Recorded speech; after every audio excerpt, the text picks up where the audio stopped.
चलिए आपको ले चलते हैं झारखंड के एक छोटे से गांव में, जहां दो भाइयों का एक ढाबा था। और यही सवाल है जो रवि और गोपाल इन दो भाइयों की कहानी के केंद्र में है। तो कहानी शुरू होती है एक बहुत ही कामयाब पार्टनरशिप से, दो भाइयों के एक छोटे से ढाबे से। रवि और गोपाल का ढाबा मतलब स्वादिष्ट चिकन और चावल। दोनों भाई मुनाफा भी बराबर बराबर बांटते थे। लेकिन इस पार्टनरशिप में दरार आनी शुरू हो गई, और वजह थी रवि की पत्नी अंजलि।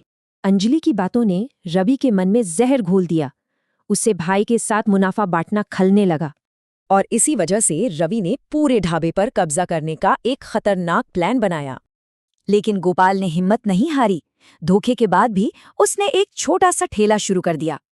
अब अकेले रवि से ढाबा संभल नहीं रहा था। तभी उसके दोस्त ज्योतिष ने उसे एक गलत रास्ता दिखाया। ज्योतिष ने रवि की मुलाकात एक क्रिमिनल गैंग से करवाई। लालच था जल्दी और आसानी से पैसा कमाने का। लालच में अंधा रवि मान गया। उसने अपने ढाबे से गैंग का अवैध सामान बेचना शुरू कर दिया। देखते ही देखते उसका मुनाफा 10 गुना बढ़ गया।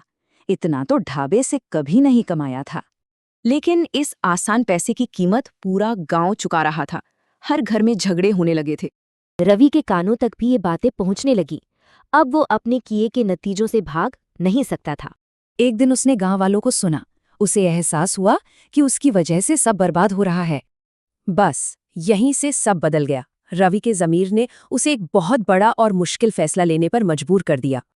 रवि ने नतीजों की परवाह किए बिना सही काम करने का फैसला किया, और यहीं से शुरू हुआ छुटकारे का सफर। रवि के कबूलनामे से पूरा गैंग तो पकड़ा गया, पर उसे खुद भी 1 साल की जेल हो गई। 1 साल बाद जब वो लौटा तो गांव वाले उसे नफरत से देख रहे थे। सबने उसे धुतकारा। लेकिन उस मुश्किल घड़ी में उसका भाई गोपाल उसके साथ खड़ा था। उसने रवि का बचाव किया। गोपाल की बातों ने भीड़ को चुप करा दिया। सबको समझ आया कि रवि ने ही तो इस बुराई को खत्म किया था। आखिरकार दोनों भाई फिर एक हो गए। इस मुश्किल सफर ने उनके रिश्ते को और भी मजबूत बना दिया था। तो इस कहानी से एक बात तो साफ है कि रास्ता चाहे कितना भी मुश्किल हो, गलत काम कभी नहीं करना चाहिए।